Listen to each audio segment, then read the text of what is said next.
Convoys through Serb-held territory have been halted for 24 hours. The Environment Secretary, John Gummer, has left the Church of England and become a Roman Catholic because of his opposition to the ordination of women. Mr. Gummer, who was a member of the General Synod, said those with honour could not remain in the Church. He claims the General Synod's decision diminishes the authority of the Church of England, leaving it little more than a sect. The President of the Board of Trade, Michael Heseltine, has been describing his reluctance to sign certificates that would have prevented government documents being used by the defence in the Matrix Churchill trial.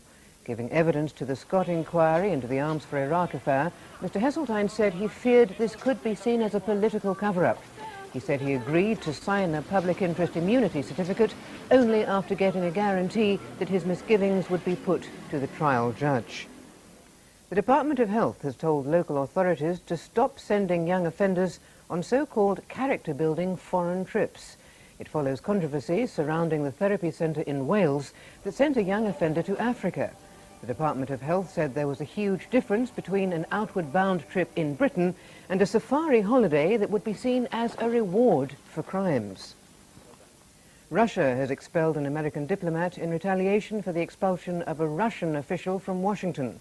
Both men have been given 7 days to leave their posts. The expulsions follow last week's arrest in Washington of a senior CIA agent and his wife on espionage charges. The agent, Aldrich Ames, is accused of spying for Moscow since 1985. England's new coach, Terry Venables, has announced his first squad for the friendly against Denmark next week. As expected, Newcastle's Peter Beardsley has been included at the age of 33, along with the young Southampton striker Matthew Le Tissier. The big surprise is the retention of the left-back Stuart Pearce, but there's no place for Chris Waddle or for Arsenal's Ian Wright. More news at 10 to 4.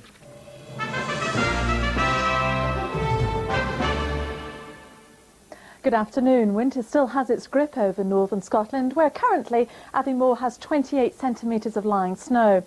At the moment we have some sleet and snow over the far north of Scotland, but further south we do have some rain over northern England and parts of Wales. But further south than that we have a little bit of sunshine and 1 or 2 showers, while Northern Ireland will be mainly dry.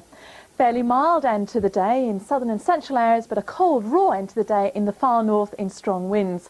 Tonight we'll see further patchy sleet and snow in the far north. Elsewhere a good deal of clouds, mist and even patchy fog with a little light rain and drizzle here and there. But generally temperatures will remain above freezing.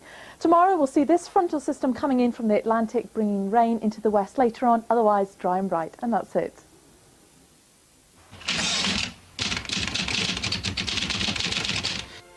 I see a world of monsters and beasts. My grasp on creative and wholesome things is gone. I seem threatened by an erotic abyss. He knew what it was like to be abandoned, and he knew what it was like to feel abandoned, better than anybody.